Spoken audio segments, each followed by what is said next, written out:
Introduction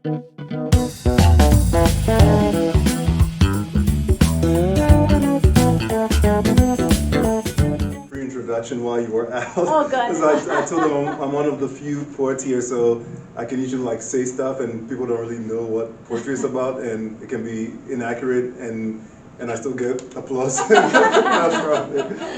I'm glad you introduced yourself. But I'll respect your intelligence.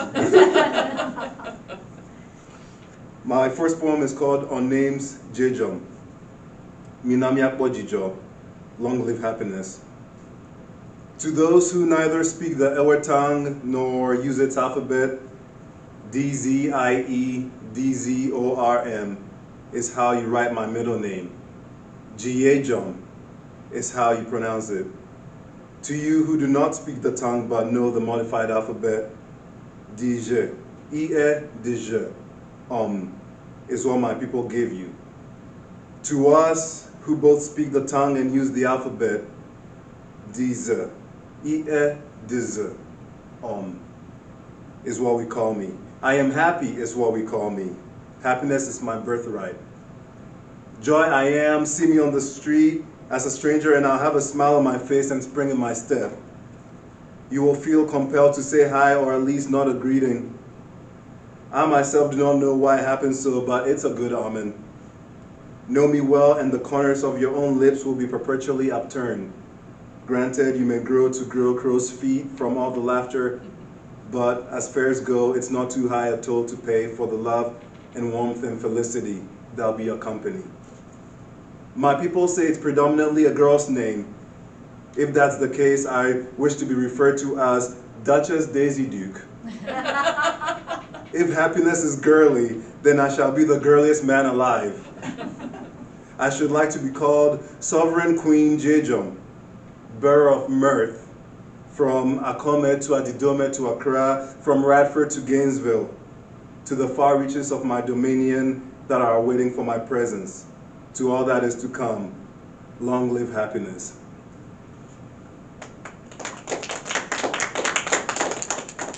Thank you. My second poem is Cliffs Are on the Cliffs.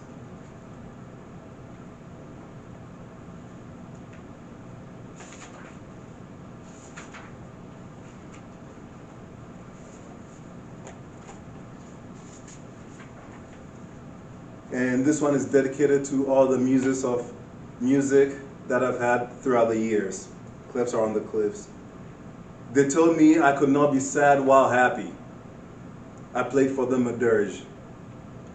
They told me I could not celebrate while grieving. I danced for them a jig. I was told a thread from one's clothes becomes useless once it leaves the rest of the fabric.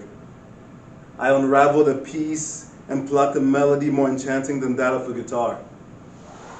I was told some things cannot be made musical. I took a watermelon and tapped out a rhythm more infectious than that of a djembe. I tell myself to be silent, and I hear the cadence of my heart. I tell myself to sing, and I rest to feel the rest between notes. All around it's there, the clefs are on the cliffs. The staff is the guiding staff. The cord is the cord, the backbone that keeps the being facing ever forward. We find meaning in the tempo, not unlike the worshiper who frequents the temple. The key is the key to this our existence. We were told the world is bleak and has deserted us. There's no symphony here, yet still I hear the rhythms and melodies of our hearts and our dreams.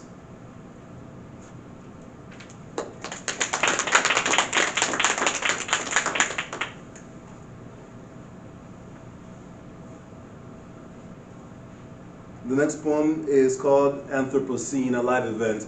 It's a long poem, but I'll read some excerpts from it. And this poem is a little on the heavier side, so I'll give a trigger warning for things like gun violence, for things like health disparities. So if you need to hear that trigger warning, that is for you. And this one is dedicated to hope that We, especially those of us in positions of power and decision making, will stop our spiral of destruction as creatures who take everything and leave nothing. Anthropocene, a live event. The Neanderthals have gone bumbling off into the footnote of history, and the dinosaurs are vanquished. Tyrannosaurus Rex is no more. I am out of Eden, nectar of apple dripping from my jaw. The world is in my hands. I, Homo sapiens Rex. I cultivate crops and call creatures. I control the food, fellow hunter-farmer. I deem that you must pay a price for your portion, and I alone determine your price and portion. Welcome to the Anthropocene, age of human. I bless my comrades' endeavors to uplift our collective condition, but I must be the gatekeeper. No initiative is begun without my approval. So much must be controlled as people becoming great when given many liberties at once. It is only best that my grandmother receives her pension in small doses. My aunt ails deeply, but I prefer she prove herself worthy of the medicine. Can she afford an extension on life? My daughter overflows with promise, but she will do well with the teachings from my youth. I bestow upon my brother his mortarboard, and in return he will give me his wages threefold as eternal proof of gratitude. Grandpa can no longer remember. Here's a building I have furnished for him. I pay you a penny to watch over him, a penny and no more. He is very docile, and I cannot imagine it is very demanding to take care of him. Grandpa can no longer savor his food. It is a waste to cook him a banquet. Give him 3 rations. I must hold the rest of his funds that he may enjoy continued residency till death do us part. Welcome to the Anthropocene. In a far-off country lives the daughter of an uncle. There she sews the garments that I sell. There she makes the tools and toys I peddle. Business is blooming. I rest on the bed of luxury. I hear my uncle's daughter works long from pre-sunrise to post-sundive. So too do I. I hear she complains of her wages. It is only greed. I have made the calculations, and I know undoubtedly that she is able to afford her daily rations and a shawl, and need not worry about shelter as I pay her enough to rent my housing unit. These things are all any one person needs. To demand any more reeks of greed. Frequently, she was wont to hurl her body from factory windows in ill-advised protest. My compassion and regard for human life know no bounds. Thus I fashioned for her a netted awning to cradle her fall, to grant her another life chance. This is the Anthropocene. Managing all the world is a constant affair. Little time to waste, little time to be sentimental. This much my fellow leaders and I know all too well. We need trees, we need rocks, we need water and feathers and fur and all the rest that we need. Some inconsequential species is extinct. The ice is sea and the sea overflows. A lush land is now barren. We will address these matters if ever we get a moment's rest. Now we must mix steam and oil and odors and vapors. A nephew says they mix with the rains and sicken him when he drinks, yet I know he shall forget his troubles once he receives the gifts born of my industry. A distant sister tells me of the news she heard yesterday. The seas are drunk with murderous mercury, and fish's silver scales shine with a sheen of rue and retrograde. Also, she tells me she ate an apple, tomato, and beef from my farm, and her throat became tender for want of air. But I delight. I ripen my crops and fatten the calf in 5 months versus nature's 12. What achieve? Sister now says the coming year looks to harbor a rather silent spring. No frog croaks after cloud showers. Bees ain't gonna come around here no more. Deep darkness will be the night when fireflies leave. Bird songs will be silenced by tar. I love my sister dearly, but I can't think why she so often worries about little trifles. My fellow titans of industry and I know something she does not.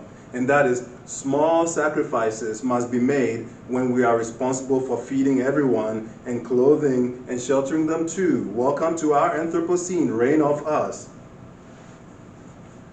My son teaches at the school in town. He wishes for an increase on his meager pay. He fumes, adding that my administration does not equip him with the proper schoolhouse resources and must do so himself. He's hoping for reimbursement from us. We say, what a savings! My niece was a pupil at the school in town until last week. At the school, she led this life when holes tore through her body. The trigger used is our most lucrative model yet. Sells better than hot cross buns. 1 a penny, 2 a penny, hot cross guns. The 4th and 5th are free. Loyal customers only eligible for this giveaway. See fine print. Mother and father went to a prayer session this morning and were in a cheerful mood. This afternoon, Mother found father with his Medal of Honor around his neck and a hole through his head. My friends and I were alerted years ago of our haunted and spooked soldiers needing help finding peace of mind. But we needed to stream our attention and funds towards important matters, namely the production of more deadly and impressive cannons. Lavishly have I enjoyed the folding and unfolding of time upon itself, yet now my breath ceases, my pulse rests, and my mind is a hush. I wield much power, but cannot keep immortal. I own the world's weight in jewels, but of now I cannot spend any. My eyes are in sleep to save me from seeing the apocalypse I have brought forth onto the earth. The apocalypse I have brought forth onto the earth. But I can't dwell on that. The proud legacy instead should be my fame and riches. The riches will continue to beget riches for me, and the fame will beget for me more fame. Even now my body fertilizes wildflowers. Of joy I marvel in entropy and entropy. I thrive in the Anthropocene and Anthropocene. Take everything. Give nothing. Such was my Anthropocene.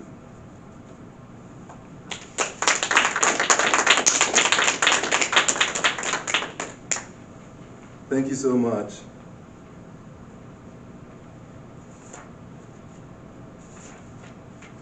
Not all my poems are dire and dark like that, so just to prove it, I will read some nature poems. Well, nature can be dark too, but my nature poems tend to celebrate nature, so it's more light and positive.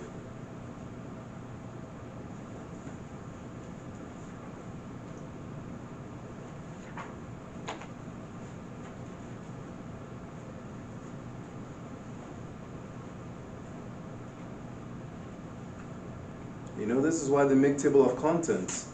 Just not realized. I promise you, I'm a professional. I'm a professionally published author. I know what I'm doing. Page 35. Okay, this is called Driving Through Firewoods. I wrote a series of poems about the different seasons. And Driving Through Firewoods, I'll let you take a guess as to which season that is. The sign reads Blue Ridge Parkway. The speed limit says 45, but it feels much better to push 65. Gives the illusion of driving through fire. Tree trunks and limbs, fallen twigs, underbrush. Tinder and kindling of all sizes are they.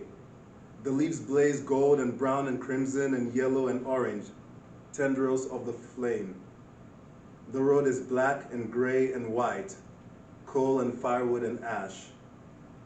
Behind you, the wind churns up jovial leaf sprinkles as you drive. Up above, some tree branches crackle and let out puffs of ember leaves that wade through smoke gray sky and come to rest on the earth. As you drive through the flame, you look to one side and see the valley blazing. The river that swims through it refuses to extinguish the inferno. You look to the other side and see the cliff zoom by. Its warm-looking rocks and bushes and trees want to reach into the car and hug you. Ahead in the distance, you see an eagle. It looks down at its dominion and sings, "My kingdom is a torch, let it shine, let it burn." The season is autumn. You're driving through firewoods and you're smiling and you know this is the only time in anyone's life that being engulfed in flames ought to feel cool. Thank you. And my last poem is called Life's Students. And I like to dedicate this poem to whichever audience I have wherever I go. In writing, this poem was dedicated to people I've come across in my lifetime who give me hope for the universe. There's a lot of things that happen in this world that just want to make you curl up and stay inside. But I've come across these people who make me feel like, okay, maybe we can come out of all these things that we are causing onto the earth and onto ourselves. As you're here at this festival, only cool people come to book festivals. So automatically, this poem is also about you.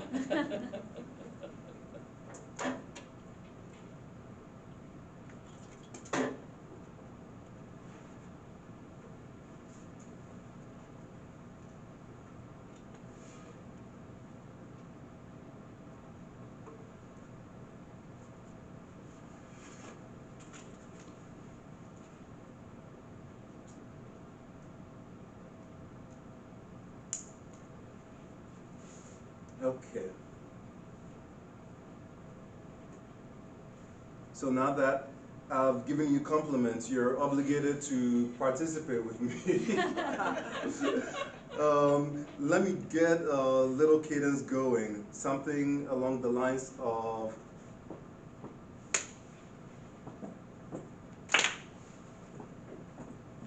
and even when I stop drumming, keep it going. I'm sleep dreaming about cosmic dust and about learning and about beings. One stands by and the space I claim as honors them the same as it allows my occupancy. Their hat shields the back of their neck and not the sun from their eyes. I think to be prideful at the soft shade created for my eyes by the hat protecting my face from the rays, but I breathe in stardust and wonder. Are their desires not the purest? What are eyes without a neck to lift them to greet the world? One walks by and her skin shimmer glows of a different lineage.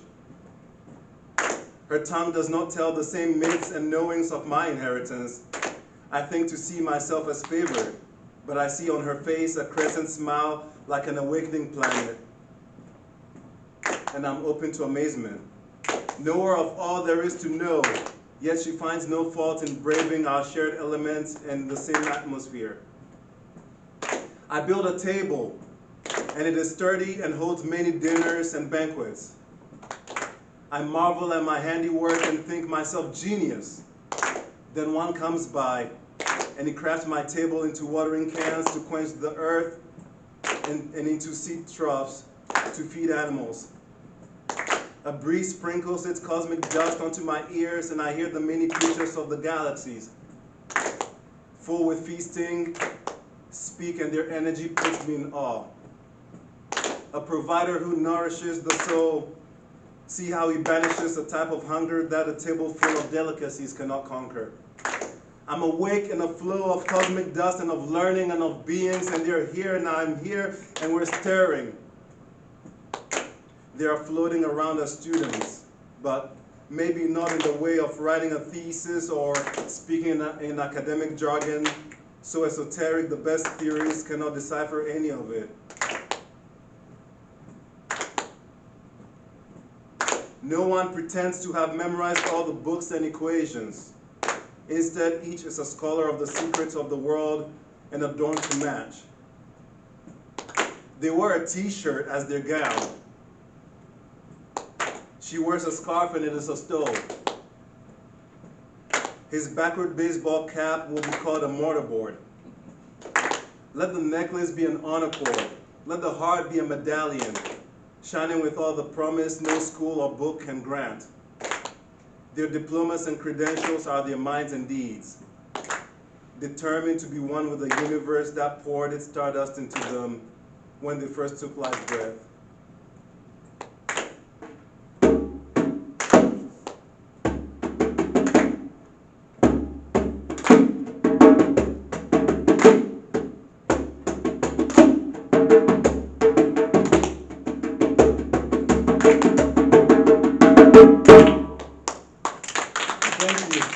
Thank you for participating. And do we have time for Q&A? Probably one or two questions. Okay. Or If two. anyone has one or two questions, I'll take them. Yes. Is the process for publishing poetry different than a novel? Yes and no. So novelists typically have to have an agent, or they should have an agent that'll, if they want to traditionally publish, that'll take them through the process. And having a poetry agent is very rare. So you kind of have to, it's like you have to know the people in the industry. Is more insular than other genres of writing. But if you want to publish your own stuff without going through the traditional means, it's the same as a novelist or a creator in another genre. You just write the stuff up and go through the pains of putting it up and raking the millions of dollars that you make from it. And how did you come to write your first poetry? It was in college. I took a poetry course, and the professor liked my poems, and through that I just kept writing more and more. I've always written since I was a kid, but poetry specifically started in 2015, and then it became my favorite genre to write in. Well, another question? We have another minute. Anyone else? Well, I thought somebody said how. Well, thank you so much. you. Great. Thank You have the you. poetry and the music. This is our second person who played a little bit for the audience Oh, today, nice. so it's very Awesome. fun. Yeah. And what table are you at? Table number 81. If you come by, if you want to buy anything online, this is $13, and the other book I have is a sampler that is $10. But you can pay more or less than that if you want, and I'll autograph it for you too. I have a reading coming up on the 4th at Curie on the Drag. I forget the time of it. It is my own reading, but I forget the time of it. But if you come to my table, all that information will be there. Table number 81. Okay, perfect. Thank you all so much. Thank you.